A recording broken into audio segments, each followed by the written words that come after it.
Good morning everyone. Welcome back to my YouTube channel. आज हम करेंगे 28 सितंबर 2023 के करंट अफेयर्स का रिवीजन। अगर आप हमारे चैनल पर नए हैं तो चैनल को सब्सक्राइब जरूर करें, क्योंकि हम आपके लिए डेली ऐसी क्लास लेकर आते हैं जो आपकी परीक्षाओं के लिए काफ़ी इंपॉर्टेंट होती हैं। आज हम करेंगे 10 क्वेश्चन को डिस्कस और उससे संबंधित जितने भी क्वेश्चन बनते हैं उनको भी डिस्कस करेंगे। चलिए तो हम शुरू करते हैं। अगर आप इस क्लास की पीडीएफ लेना चाहते हैं तो हमारे टेलीग्राम ग्रुप को ज्वाइन करें, जिसका लिंक डिस्क्रिप्शन बॉक्स में दिया हुआ है। हमारा आज का फर्स्ट क्वेश्चन है एशियन गेम्स में हाल ही में भारत ने कल 2 गोल्ड मेडल जीते हैं, तो हम उनकी चर्चा करेंगे। पहले हम देख लेते हैं इससे संबंधित इतिहास क्या है। पहले एशियाई गेम्स का आयोजन कब हुआ था? 1951 में भारत में इसका आयोजन हुआ था। यदि आपसे क्वेश्चन पूछे कि भारत में अब तक कितनी बार एशियन गेम्स का आयोजन हो चुका है, 2 बार हो चुका है। 1951 जो पहला संस्करण था और 1982 में। जो वर्तमान में हो रहा है 2023 में, वह कौन से क्रम का है? 19वें क्रम का है। होंगजो चाइना में इसका आयोजन हो रहा है। इससे पिछले वाला 2018 में हुआ था इंडोनेशिया में। तो ये हो गई हमारी बात। अब हम चलते हैं 2023 में जो एशियन गेम्स हो रहा है वह कौन से क्रम का है? 19वें क्रम का। इसमें ध्वजवाहक कौन है? हरमनप्रीत सिंह जो हॉकी के खिलाड़ी हैं, और लवलीना बोरगोहन जो बॉक्सिंग की खिलाड़ी हैं। इसमें भारत के द्वारा पहला गोल्ड कब जीता गया था? शूटिंग में जीता था 10 मीटर एयर राइफल्स में। और उससे संबंधित खिलाड़ी कौन से हैं? रुद्रांश, ऐश्वर्या और दिव्यांश। तो इन्होंने इसमें मेडल जीता है 10 मीटर एयर राइफल्स में। सेकंड गोल्ड भारत ने किस में जीता? महिला क्रिकेट टीम के द्वारा जीता गया। इसमें श्रीलंका को हराया। पहली बार ही एशियन गेम्स में क्रिकेट को शामिल किया गया और पहली बार ही महिला क्रिकेट टीम ने इसमें गोल्ड जीत लिया है। तीसरा गोल्ड किस में जीता? 41 साल के बाद घुड़सवारी में गोल्ड जीता। इससे पहले 1982 में 3 गोल्ड जीते गए थे। अब की बार चौथा गोल्ड घुड़सवारी में जीता गया, जो अब की बार का 3rd गोल्ड है। चौथा गोल्ड किस में जीता? शूटिंग निशानेबाजी में जीता। और इससे संबंधित खिलाड़ी कौन कौन सी हैं? मनु भाकर, ईसा सिंह और रिदम। इन्होंने 25 मीटर पिस्टल में गोल्ड मेडल जीता। 5वां गोल्ड किस में जीता? 50 मीटर राइफल्स में जीता सिफत कौर समरा। तो अब तक भारत ने एशियन गेम्स में 5 गोल्ड जीते हैं। 5 में से 3 शूटिंग में हैं। पहला 10 मीटर एयर राइफल्स में जीता, दूसरा गोल्ड 25 मीटर पिस्टल में जीता, और तीसरा गोल्ड शूटिंग में 50 मीटर राइफल्स में जीता सिफत कौर समरा के द्वारा। और एक गोल्ड किस में जीता? एक गोल्ड भारतीय महिला क्रिकेट टीम के द्वारा जीता गया और एक गोल्ड घुड़सवारी में जीता गया। तो ये थे अब तक के गोल्ड। अब हम चलते हैं नेक्स्ट सेकंड क्वेश्चन पर। हाल ही में ऑस्कर अवार्ड 2024 के लिए ऑफिशियल एंट्री भारत की पहली फिल्म किस की हुई है? यानी कि इंडिया की तरफ से पहली फिल्म कौन सी है जिसकी हाल ही में 2024 ऑस्कर के लिए ऑफिशियल एंट्री हुई है? उसका नाम क्या है? 2018 एवरीवन इज़ अ हीरो। इस फिल्म की एंट्री हुई है। यह मलयालम भाषा की फिल्म है जो केरल में 2018 में भीषण बाढ़ आई थी उस पर आधारित यह फिल्म है। और इसके डायरेक्टर कौन है? Anthony Joseph. तो ये हो गई हमारी करंट अफेयर से संबंधित बात। चलिए अब हम इससे संबंधित महत्वपूर्ण क्वेश्चनों को डिस्कस करते हैं। ऑस्कर अवार्ड 2023 कौन से क्रम के थे? 95 क्रम के थे। और भारत ने इसमें 2 ऑस्कर अवार्ड को जीता था। कौन कौन से? नाटू नाटू सॉन्ग में बेस्ट ओरिजिनल सॉन्ग कैटेगरी में जीता था। और इसकी फिल्म का नाम क्या है? RRR। और गीतकार कौन है? MM किरवानी के द्वारा यह गीत लिखा गया। और दूसरा ऑस्कर किस में जीता? द एलिफेंट विस्पर्स में जीता गया। अब हम चलते हैं नेक्स्ट। नेशनल फिल्म अवार्ड्स कौन से क्रम के हैं? 69वें क्रम के हैं। और इसमें बेस्ट एक्टर का अवार्ड किसको दिया गया? अल्लू अर्जुन को। बेस्ट एक्ट्रेस का अवार्ड 2 को दिया गया, कीर्ति सेनन और Alia Bhatt. Best feature film का अवार्ड किसको दिया गया? रॉकेटरी फिल्म को। R माधवन इसके राइटर हैं। Popular film RRR। और Hindi film, best Hindi film का अवार्ड किसको दिया गया? सरदार उधम सिंह को दिया गया। नेक्स्ट है हमारा आईफा अवार्ड। आईफा अवार्ड का आयोजन कहाँ पर हुआ? UAE में इसका आयोजन किया गया। इसमें बेस्ट एक्टर का अवार्ड किसको दिया गया? ऋतिक रोशन को विक्रम वेदा फिल्म के लिए। और बेस्ट फिल्म का अवार्ड किसको दिया गया? दृश्यम 2 को। और बेस्ट एक्ट्रेस का अवार्ड किसको दिया गया? आलिया भट्ट को। इसमें आईफा अवार्ड में हमें केवल 2 क्वेश्चन ध्यान रखने हैं। आईफा अवार्ड का आयोजन कहाँ पर हुआ? UAE में। और best actor Hrithik Roshan. Vikram Vedha film के लिए। नेक्स्ट दादा साहब फाल्के अवार्ड हाल ही में किसको दिया गया? इसकी घोषणा की गई है, यह 53वें क्रम का है, 2021 के लिए इसको दिया जाएगा। और किसको दिया जाएगा? वहीदा रहमान को दिया जाएगा। और इनका फेमस गाना कौन सा था? कहीं पर निगाहें कहीं पे निशाना, तो ये इनका गाना था, तो इससे भी हम इसको याद कर सकते हैं। दादा साहब फाल्के अवार्ड वहीदा रहमान। नेक्स्ट हमारा थर्ड क्वेश्चन है वर्ल्ड मैरीटाइम डे, विश्व समुद्री दिवस। तो हम इसको इंग्लिश में याद करेंगे क्योंकि इंग्लिश में ही यह अच्छे से याद होगा। वर्ल्ड मैरीटाइम डे यानी कि विश्व समुद्री दिवस प्रत्येक वर्ष कब मनाया जाता है? अब की बार मनाया गया 28 सितंबर 2023 को। यह मनाया जाता है सितंबर महीने के अंतिम गुरुवार को, जो आज है। तो आज इसको मनाया जा रहा है और इसकी थीम क्या है? मार्पोल एट 50 और आउट कमिटमेंट गोज ऑन, यानी कि पर्यावरण को ध्यान में रखकर समुद्र का विकास करना, उससे संबंधित जितने भी विकास करना है तो पर्यावरण को ध्यान रखना बहुत ही ज़रूरी है। तो पर्यावरण को ध्यान में रखकर समुद्र का विकास करना इसका मुख्य उद्देश्य है। और वर्ल्ड मैरीटाइम डे प्रत्येक वर्ष कब मनाया जाता है? सितंबर महीने के अंतिम वीरवार को मनाया जाता है और अब की बार कब मनाया गया? 28 सितंबर को मनाया गया। इससे संबंधित है एक और है वर्ल्ड ओशन डे, यानी कि विश्व महासागर दिवस। प्रत्येक वर्ष कब मनाया जाता है? 8 जून को। और नेशनल मैरीटाइम डे कब मनाया जाता है? 5 अप्रैल को मनाया जाता है। अब हम चलते हैं नेक्स्ट इम्पोर्टेंट दिवस की ओर। 7 सितंबर को कौन सा दिवस मनाया जाता है? पहली बार मनाया गया पहला अंतर्राष्ट्रीय पुलिस सहयोग दिवस। क्यों? क्योंकि 7 सितंबर 1923 को इंटरपोल की स्थापना हुई थी और 2023 को इसकी 100वीं वर्षगांठ के रूप में पहला अंतर्राष्ट्रीय पुलिस सहयोग दिवस मनाया गया। 14 सितंबर को कौन सा दिवस मनाया जाता है? राष्ट्रीय हिंदी दिवस। क्यों? क्योंकि हमारे जो पहले राष्ट्रपति थे डॉक्टर सर्वपल्ली राधाकृष्णन, उनके जन्म दिवस की याद में तो शिक्षक दिवस मनाया जाता है 5 सितंबर को। और 14 सितंबर राष्ट्रीय हिंदी दिवस मनाया जाता है और विश्व हिंदी दिवस कब मनाया जाता है? 10 जनवरी को। 27 सितंबर को कौन सा दिवस मनाया जाता है? विश्व पर्यटन दिवस। 16 सितंबर को कौन सा दिवस मनाया जाता है? ओजोन संरक्षण दिवस। क्यों? क्योंकि 16 सितंबर 1987 को मॉन्ट्रियल प्रोटोकॉल हुआ था कनाडा में, जो ओजोन परत से संबंधित था। 16 जनवरी को कौन सा दिवस मनाया जाता है? राष्ट्रीय स्टार्टअप दिवस मनाया जाता है। 23 जनवरी को पराक्रम दिवस मनाया जाता है सुभाष चंद्र बोस की जयंती के रूप में। 26 दिसंबर को कौन सा दिवस मनाया जाता है? वीर बाल दिवस। 2022 में यह पहली बार मनाया गया था 26 दिसंबर को। 23 अगस्त को कौन सा दिवस मनाया जाता है? राष्ट्रीय अंतरिक्ष दिवस। क्यों? क्योंकि चंद्रयान 3 की लैंडिंग हुई थी साउथ पोल पर 23 अगस्त को, इसलिए इस दिवस को यादगार बनाने के लिए राष्ट्रीय अंतरिक्ष दिवस अब 2024 से पहली बार मनाया जाएगा। नेक्स्ट क्वेश्चन है हमारा हिंद प्रशांत सेना प्रमुखों का सम्मेलन हाल ही में कहाँ पर हुआ है? इसका आयोजन हुआ है भारत में भी कहाँ पर? नई दिल्ली मानकसा सेंटर में इसका आयोजन हुआ है। अब की बार यह कौन से क्रम का है? 13वें क्रम का है। और इसका को होस्ट कौन है? इसका को होस्ट है अमेरिका, लेकिन होस्ट कौन है? भारत, दिल्ली। और इसमें कितने देश भाग लेंगे? इसमें 30 देश भाग लेंगे। और इसका उद्देश्य क्या है?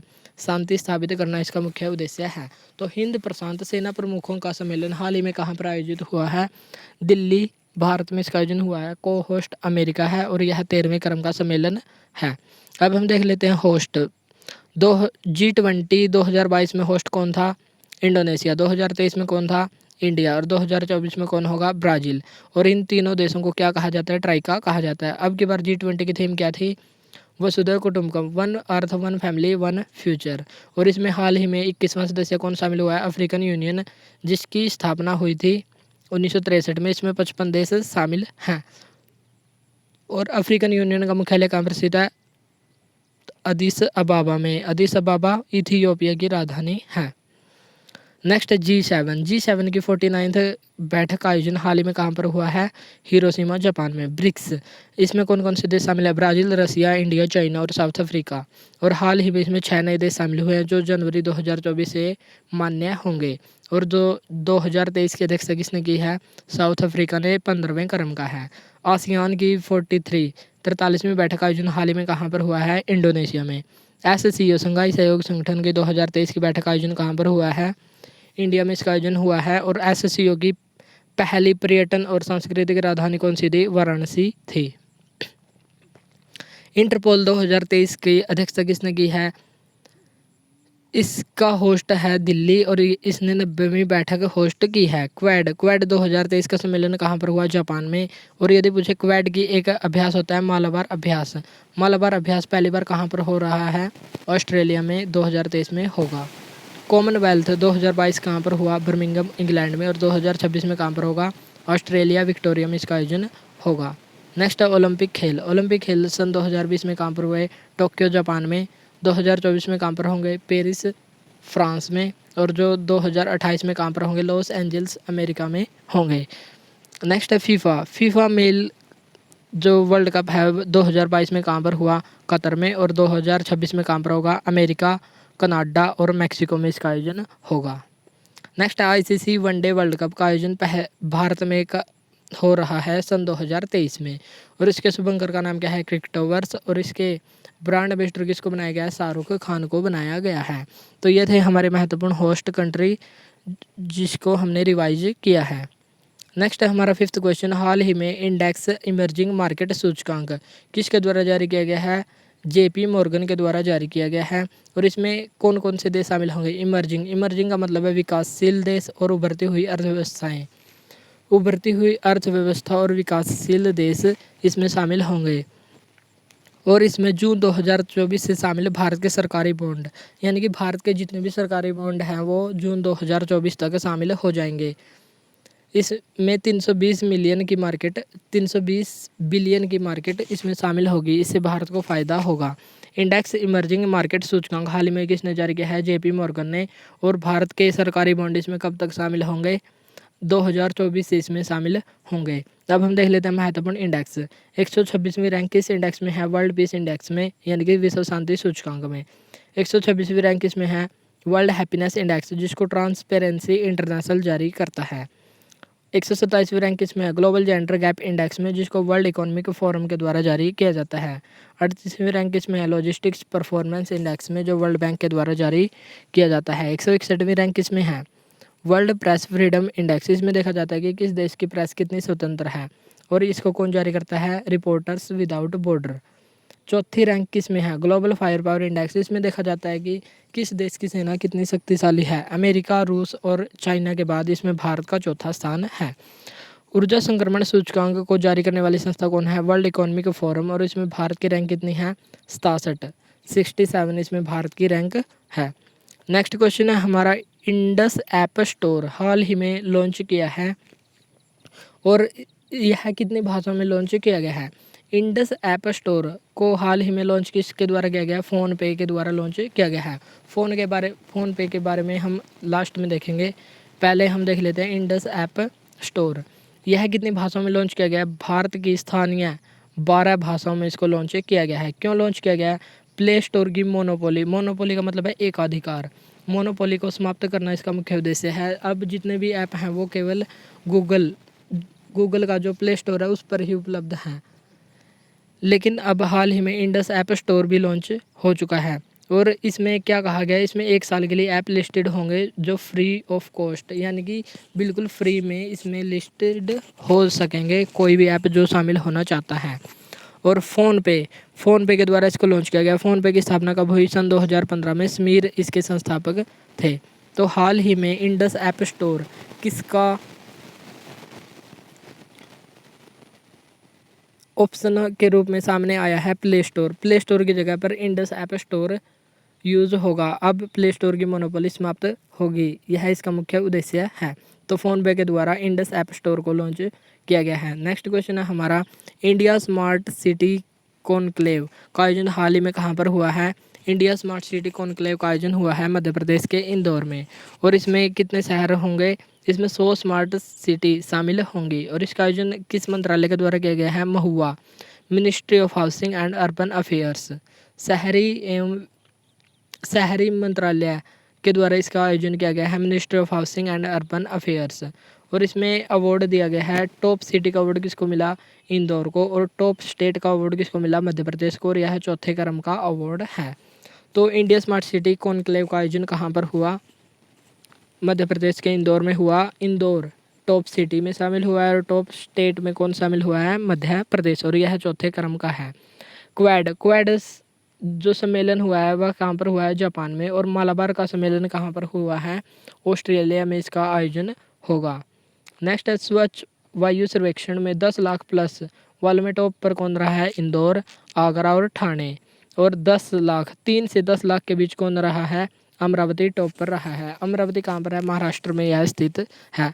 आंध्र प्रदेश वाला अमरावती इसका आंसर नहीं है, इसका आंसर है अमरावती, महाराष्ट्र। प्रवासी भारतीय सम्मेलन का आयोजन कहाँ पर हुआ है? इंदौर, मध्य प्रदेश में। और यह कौन से क्रम का था? 17वें क्रम का था। ग्रीन बॉन्ड जारी करने वाले नगर निगम कौन से हैं? अब तक 2 नगर निगमों ने ग्रीन बॉन्ड जारी किया है। पहला नगर निगम है जिला गाजियाबाद और दूसरा कौन सा है? दूसरा है इंदौर, मध्य प्रदेश। पहली स्मार्ट सिटी कौन सी थी? पहली स्मार्ट सिटी थी भुवनेश्वर, उड़ीसा की। और 100वीं स्मार्ट सिटी कौन सी थी? शिलोंग, मेघालय।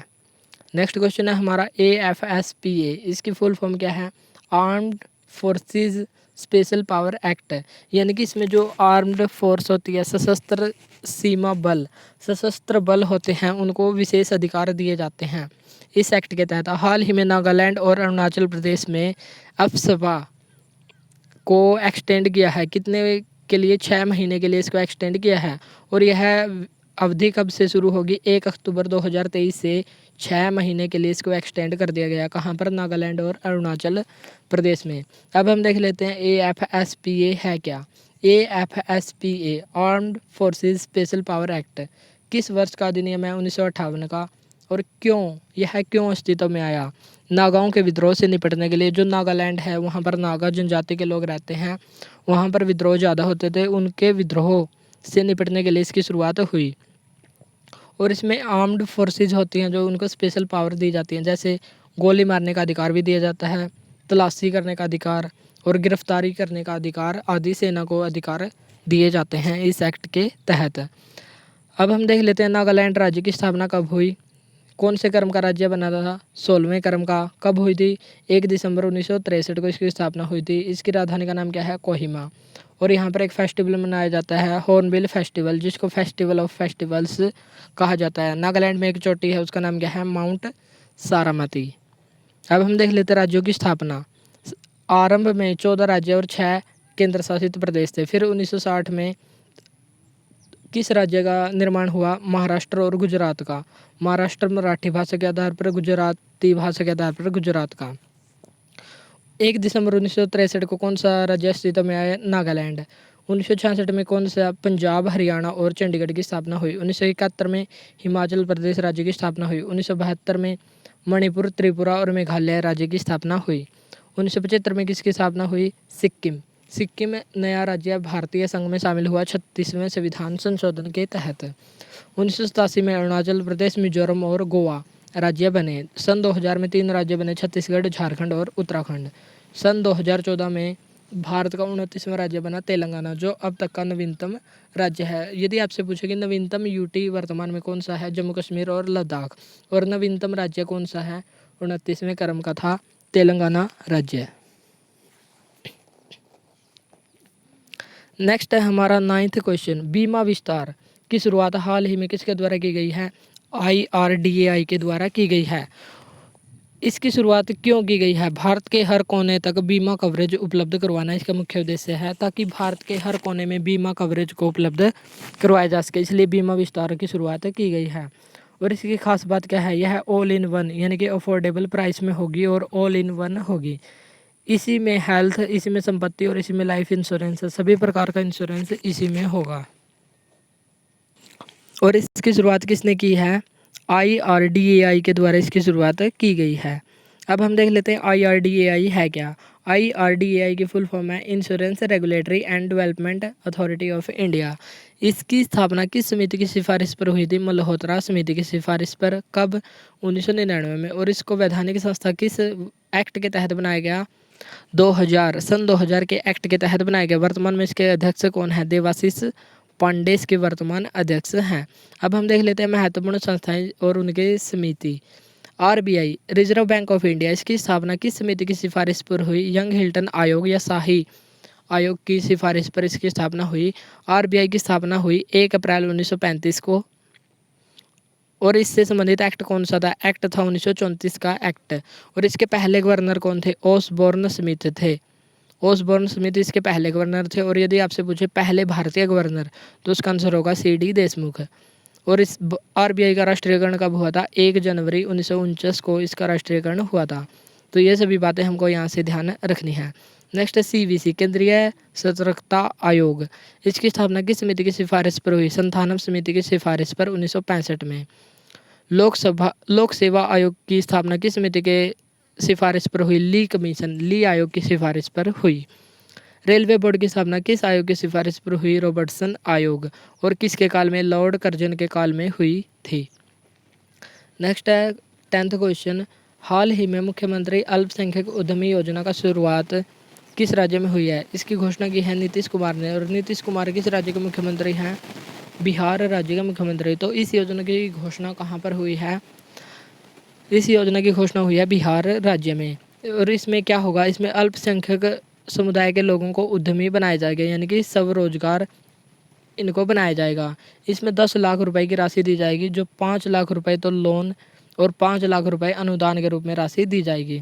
और इसका उद्देश्य क्या है? सेल्फ एम्प्लॉयमेंट, यानी कि स्वरोजगार उपलब्ध करवाना इसका मुख्य उद्देश्य है। यानी कि वे सरकार से काम न मांगे, बल्कि अपना काम खुद करें, अपना रोजगार स्वयं करें, यह इसका मुख्य उद्देश्य है। इसमें सरकार के द्वारा 100 करोड़ रुपए का फंड बांटा जाएगा।